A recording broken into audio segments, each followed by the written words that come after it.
today we're going to be adding a new owl to our superb owl book. Stick around and you'll see which new owl's going to be in here.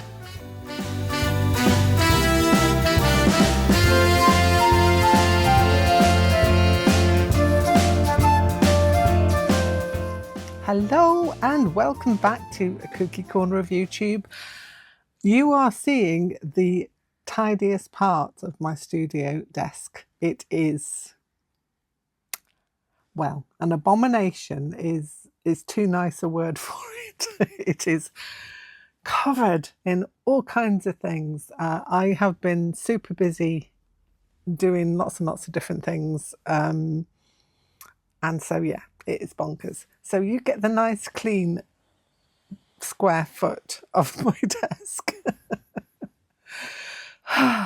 Anyway, back on to today's showing of what we're going to be doing. Well, what I have been doing and what you may want to do. It's the Superb Owl book again. I'm a little later this month with my Superb Owl because it has been a busy month. But I wanted to get it in before the end of May arrives.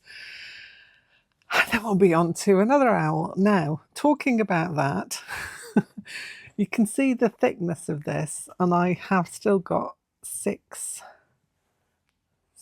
areas left to fill. So I've got one page that's going to, well, one of my pages I'm going to double up. This is my thinking anyway. So I think, including the one I've got, there's only room for another three owls in here, to be honest. So I have got pages for 6. So I'm just going to double up the pages basically because, to be honest, I don't think I'm going to be able to fit many more in. I think I've got to the limit of how many owls will fit in this Superb Owl book. So yeah, that's a me problem. But yes, so on to the new owl. I've still got Bernie to sew in there. He's going into there. And this was Elton from last time. Elton and Bernie, they were the last two we had. And so we've got a new owl on the block. And the new owl is Einstein. He's going to sit there. Now, this was a request of someone. I think it was Sherry. I do believe it might have been Sherry who said that she wanted an Einstein owl. And so here he is. He's got a little book. He's got some glasses. Those were tricksy, but I will give you some different ways of doing this, obviously, because they're quite fiddly. If you like fiddly, that's all well and good. If you're not so keen on fiddly, yeah, they're a challenge. But if you're up for a challenge, it's all well and good. And what would he be without his glasses on? And he's reading a book. It says Owl ABCs there on his book. So yes, this is in the usual way how we put our Einstein together. I am only going to do the one for this book this time because I can only fit 2 more owls in, which makes me kind of sad. So July's owl will be the last owl that goes in this book. So there'll be one next month, one in July, and then that will be it for owls. Well, I say that, but you know me, there's going to be other owls that crop up. And I'll probably come up with other designs for things. I'm just pulling these extra threads off, just because. So the pattern for Einstein is all done, and it is in the files section of my Facebook group. So if you want to make your own Einstein, obviously you can make your own design. It's completely up to you, but there is one there in the files section of my Facebook group page. So it's not the Facebook page, it's the Facebook group. So look for Cool Cookie Creatures group and you'll be in the right place. So that's in there already. That's ready to go. And these I'm going to do in the similar way that I have done all my other owls. So he's going to have a little backing. So I'll show you how I would put a backing together for him. The owl himself has got some, as I said, the spectacles are kind of a little tricky, but there are layers to him, and you'll see how they go together. So the body is kind of very small, the head is huge because he's got a big brain to fit in there, hasn't he? So he's got a big head, he's got a little body, little tiny little tootsie feet, and little tiny wings that he's holding onto his book. Pattern for the spectacles and the book are also on the pattern. Now, I'm just going to talk you through this now. I had some of this, it's kind of like a vinyl, very shiny vinyl. It's like an orangey coppery colour, but it's got like a felty backing on it, which is quite nice. And that's what I cut those out of. Now, it wasn't the best thing to use because this top layer is kind of, you know, it kind of separates away a little bit, but I think I've done the best I can with that. The book was ace to make out of that because I could just draw on that with acrylic pens, which I did. But you could go to town stitching. You could actually put an actual little cardboard book in there if you wanted to. There's nothing to stop you. So the pattern for those and the glasses are on there. I went with the larger brads for his eyes because I thought that kind of suited. If he was wearing quite strong strength glasses, his eyes would be magnified, wouldn't they? So yeah, that's what I did with that. So I'm just going to show you a quick layout of how to do the background. Then all you would need to do is to cut out your pattern pieces from the pattern that's in the files section and just layer him up and then applique him on top of your stitch background. With your stitch background, you've got a fair bit of room this time. With Bernie and with Elton, there wasn't an awful lot of space, but with Einstein, he's a little smaller, so we've got a little bit more room to play in. So I've gone in with some, I'm really loving the fluorescent thread at the minute.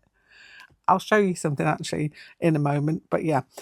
So fluorescent thread, alternate stitches going down there, and then I've got some little stars and some little gold French knots. And I could add more in if I wanted to. I was going to stitch maybe a button or something there, so you could add in little embellishments to your Elton, to your Einstein if you wanted to. Just a quick show and tell. I got these from the Cotton Patch, which is where I tend to get all my spare threads and things from. I really like the fact that they've got some cave facet fabrics there that are quite nice for bigger pieces. And these are the 12 weight neon Aurifil threads.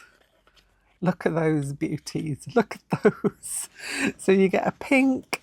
It's kind of like it's not properly a yellow. It's kind of like a chartreusey colour, and an orange in neon colours, which I thought, yes, I'm going to have me some of those. Now that is not these. This one is a DMC thread that I've used for that. A neon one. I'm collecting a lot of neon threads at the minute. But I just thought I'd show you those in case you were interested. These are the big ones. So they're like the big 356 yards on each one of those. So it was a bit of a price, but I use neon a lot, so I think it's worth it. I also, while I was there, because I'm making my quilt, I got another of the Marrakesh in a sewing machine weight, so that I can thread my sewing machine up without making my quilt. That's another matter altogether. Let's get on to having our background for our Einstein. Okay, so I've gathered all my things. If you've been seeing that I've been making a quilt and I showed you this, well, this is a great size for cutting out your background. So that's what I did. I used it because it's on my desk, you know, things that are close by you tend to use more. So as it's on my desk, I thought, oh, that's a really good idea. Instead of like measuring it out, I just drew around it. So it's perfect size for fitting in my owl book. Obviously yours might, I'll just snip that thread.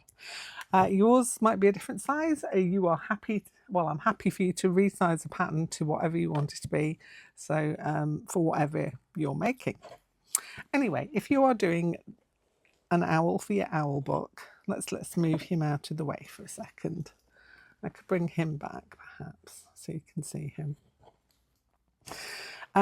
Also, because I am cutting out a lot of fabric for the quilt, then I've also got lots of little scraps hanging around. And as the quilt is quite a colourful one, it has a lot of different fabrics. Now, because I've gone with kind of neutral, well, not neutral, browns and oranges for Einstein, I thought the good background would be like bluey teals, because that will make him stand out.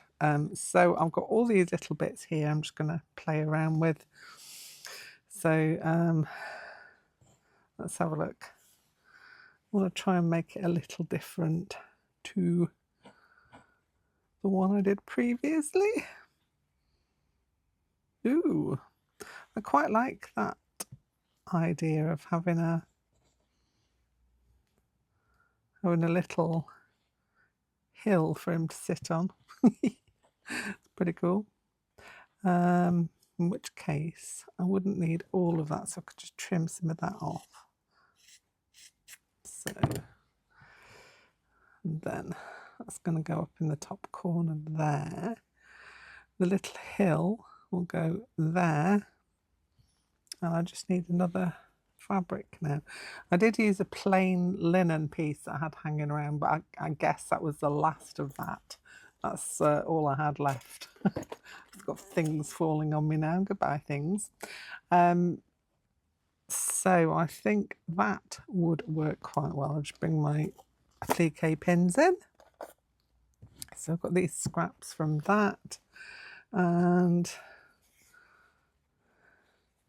let's have a look. Ooh, that's got kind of a nice shine to it. If I did that, maybe, and then thinking out loud here, maybe if it was on the screen, you'd be able to see what I'm doing. Kind of a helpful thing to do, isn't it? There, that's how I had it, I think. And then if I wanted to, I could reintroduce some of this, perhaps, here. I'm just looking at where the bits are going to show on there. I've got a lovely little fly visitor that's came buzzing through my studio window. Yeah, so I'm thinking that would be quite a nice little selection. So I'm just going to pin them down. You could equally stick these down with fabric glue stick or a Pritt stick, whatever, just a little dot, just to hold things in place while you sew. Put that there, and there's the bottom corner. That's the bottom corner there. Yeah, so instead of going for straight on, I've gone a little leafy hill. Let's put another one. Just let go. Put another one there, because I don't want it to all flop apart when I'm stitching, and also one there. Cool beans. One last one. I take these out as I'm stitching anyway, so it's not a huge deal. So once I've got it like that, then I'll flip it over, and you can do this with a rotary cutter if you prefer. I've got my bigger scissors instead of my snippy scissors. So let's trim off the excess. These will all go back into my scrap bag for use on other things. Try not to throw anything away. Oops, that pin's getting caught on the end there.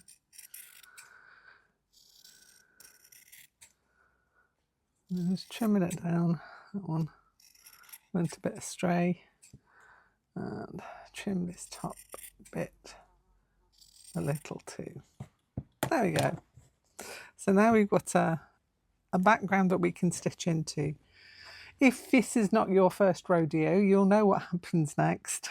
I take a contrasting thread, and what I do is I will go across the whole of my piece. You can see on here, you can see those stitches there. I go all the way across, up and down until I get to the bottom with a running stitch, and that holds and brings everything all together because it's got colours that are featured in the fabrics, or a colour that is featured in the fabrics, and that kind of unifies the whole thing.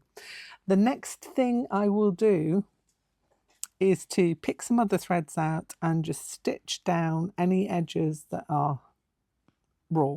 So all my raw edges get stitched in just with an oversew. That's the simplest way. You can do it however you like. That's how I do mine. And then the next thing I'll do is to put together my pieces for my owl. So you'll be able to see how it goes together when you look at the pattern, because it's kind of obvious. So the body goes on the bottom, the head kind of overlaps the body. Then you've got this little area here, which is a little bit fiddly to cut out, but I've done all mine in felt just so it makes it easier. You can do it in fabric, obviously, but the little pieces here might be susceptible to fraying unless you put them on like a fusible interfacing or something, which might be useful for something like this. So then, yes, he's put his brads in for his eyes. I think I shared what I did with these. I just paint up some copper brads. That's basically what I did with those, because I didn't have any big enough that were black that would fit. So I just paint them with this. I'll show you what I paint them with.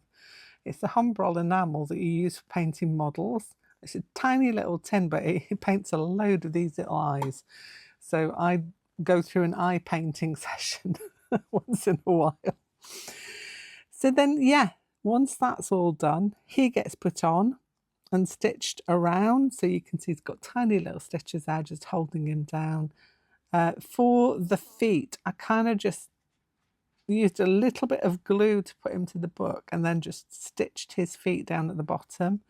And with the wings, also a similar thing. I just stitched his wings down, a tiny little bit of glue to hold him to the book. That's what I did with this one. And his glasses were also very tiny bit of the glue, the felt and foam glue on the back of the glasses. Let that dry, and then I've stitched the middle just to make it stand out a little bit there over his beak where the glasses meet in the middle. So that's what he will look like when you have made him and finished him off, and he will go into the owl book. I've got to make a little name tag for him like all the others have got, and he'll be, well, there's only 2 more after this one, so but they'll be here for when you need them for whatever project. I also thought as well, thinking as you do, I thought something like that, if you're going to make gifts for teachers, you know, if you've got children or grandchildren, you want to make some gifts for them to give, or you make them for them themselves, a little pencil case with a stitchy owl on. And now you could actually cover the whole of this area with stitching and then just put your Einstein Owl in the middle, and you could have his name there, or you could have the child's name or the teacher's name, or just an idea. It's just a little idea that came to me just now as I was sitting and thinking, You could also make him in collage papers, so we'd make a lovely card. The pattern is useful for lots of things. You could enlarge the pattern and put it on something else, on a bag of some kind. As I say, once you've got it, it's really up to you. The way to get the pattern is to join in with my Cool Kooky Creatures group, which is on Facebook. There are 3 or 4 questions you have to answer, and then that will be you into the group, and you'll be able to download all of the files and PDFs that I have in there. Also, while I have you here with me, and it's lovely to have you with me, can I say, help yourself to a drink, I have a coffee page, or a Ko-fi, Kofi page. It's where if you wanted to buy me a coffee, which is, you know, basically the same kind of thing, you know, if you wanted to say, just donate a little bit towards the page, then that would be a great way to do it. I have a couple of people who regularly donate, so thank you so much. It really does help with putting together the channel, because it's just a really big help. But I want to say thank you to the people who do that. So if you are a member of my Ko-fi page, which I've just recently put to member subscription for certain things, then you will be getting a free pattern, a PDF every month, and other things, and lots of insider bits as well. Anyway, that's enough from me for today. I do hope you've enjoyed having a little look at our little Einstein owl, and I'm looking forward to seeing how you create your own Einstein, and pop some pictures in the Facebook group so that I can have a look. So yeah, I'll be back here very soon with something else. Bye for now.